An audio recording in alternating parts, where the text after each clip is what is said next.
लक्ष्मी एक गरीब औरत थी। वह राजप्पा नाम के आदमी के रेस्टोरेंट में काम करती थी। ये एक दक्षिण भारतीय रेस्टोरेंट था।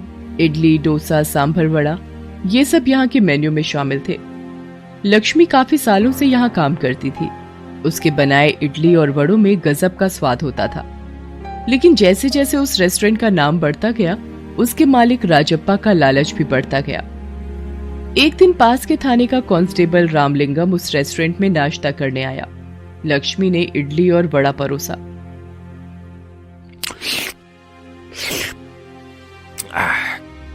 क्या बात है लक्ष्मी, अब तुम्हारे हाथों में वो स्वाद नहीं रहा जो पहले हुआ करता था। ये इडली तो एकदम बेस्वाद लग रही है।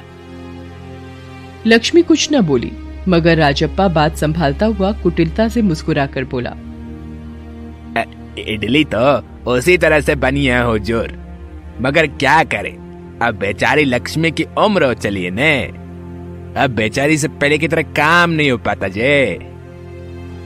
इस तरह राजप्पा ने सारा दोष लक्ष्मी पर डाल दिया।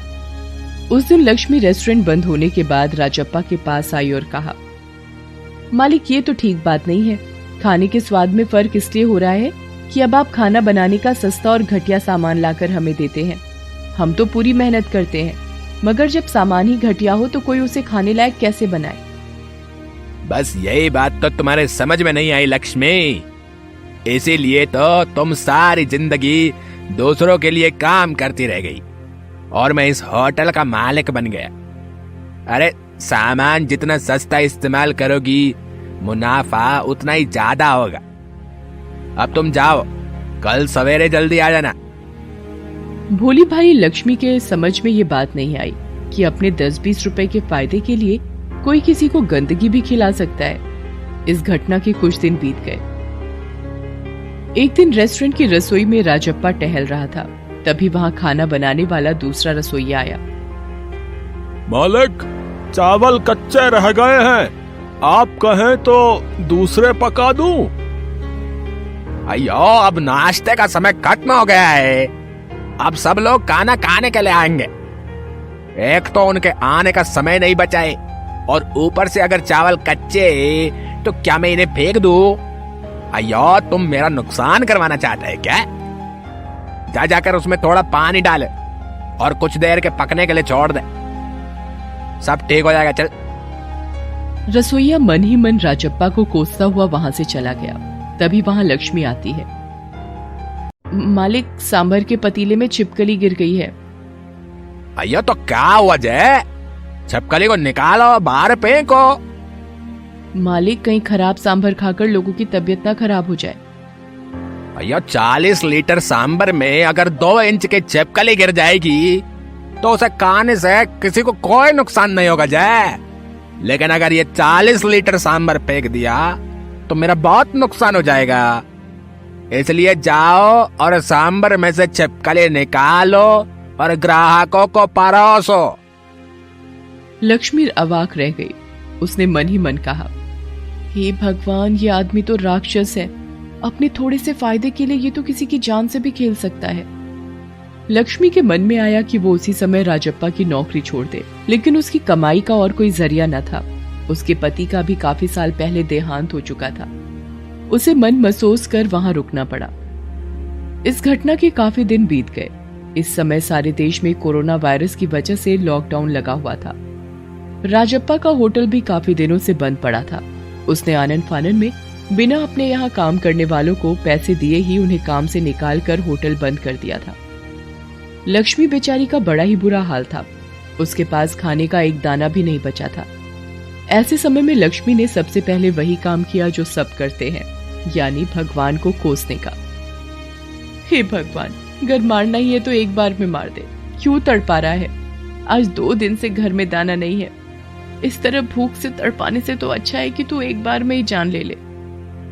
अब भगवान इतने कठोर तो थे नहीं कि अपनी भक्त को इस तरह तड़पने दे। भगवान की कृपा से लक्ष्मी के दिमाग में एक ख्याल आया, क्यों ना राजप्पा से जाकर कुछ पैसे मांगू?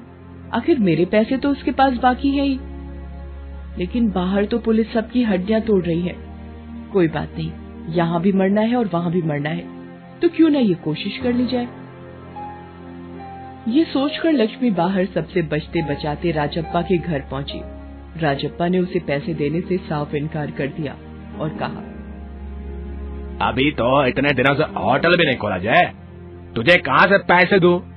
जब बाद में ले लेना चाह। लक्ष्मी मन महसूस कर वहां से चल पड़ी। अभी वो निराश होकर जा ही रही थी कि तभी उसे सामने से एक पुलिस वाला बाइक पर आता दिखाई दिया। लक्ष्मी डर से कांपने लगी, मगर जब वो पुलिस वाला नजदीक आया तो लक्ष्मी का डर कम हुआ। ये कांस्टेबल रामलिंगम था। आयो लक्ष्मी, तो यहाँ पर क्या करते? तुझे पता नहीं कि सारे देश में लॉकडाउन लगा हुआ है? लक्ष्मी रोते रोते रामलिंगम को सारी बात बताती है। अयो, अभी तो घर पर जा, मैं शाम को ड्यूटी के बाद तेरे से मिलता हूँ।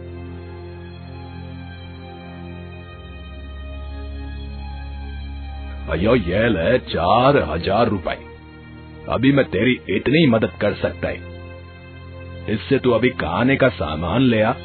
और सुन, हफ्ते 10 दिन में लॉकडाउन खुलने का है, तो मुझसे मिलना, मैं तुझे इडली डोसा का एक ठेला दिलवा दूंगा, तेरे गुजर बसर का इंतजाम हो जाएगा। 10 दिन बाद जब लॉकडाउन खुला तो सबकी दुकानें भी खुल गई। राजप्पा का होटल भी खुल गया। राजप्पा ने देखा कि उसके होटल के ठीक सामने सड़क के उस पार किसी ने इडली डोसा का नया ठेला लगाया है। गौर से देखने पर पता चला कि वो कोई और नहीं बल्कि लक्ष्मी थी।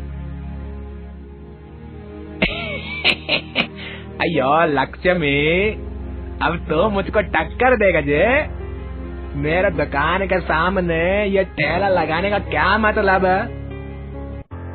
मैं किसी से टक्कर वक्कर नहीं ले रही, मैंने अपना जीवन चलाने के लिए ये ठेला लगाया है।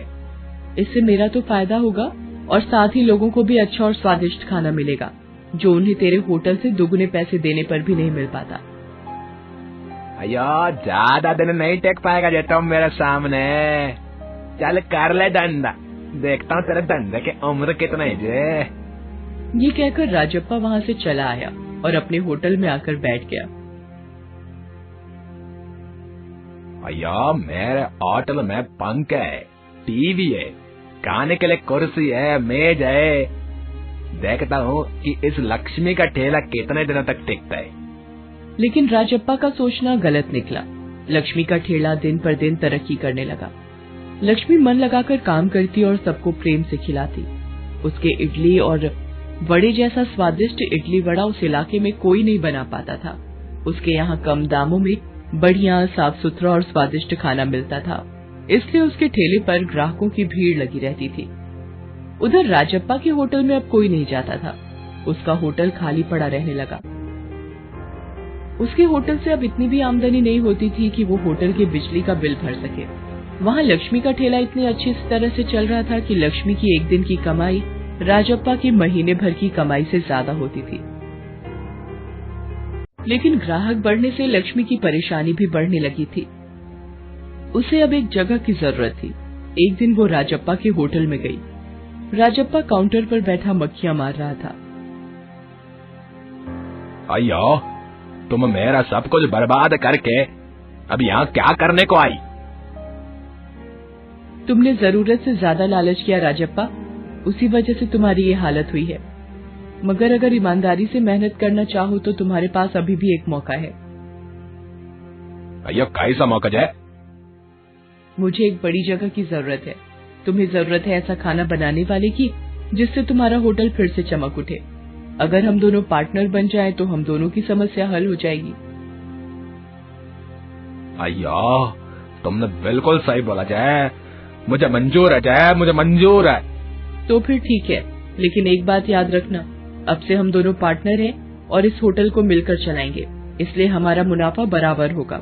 और अब से इस होटल में साफ सफाई और खाने की क्वालिटी का विशेष ध्यान रखा जाएगा और ग्राहकों की सेहत से कोई खिलवाड़ नहीं किया जाएगा।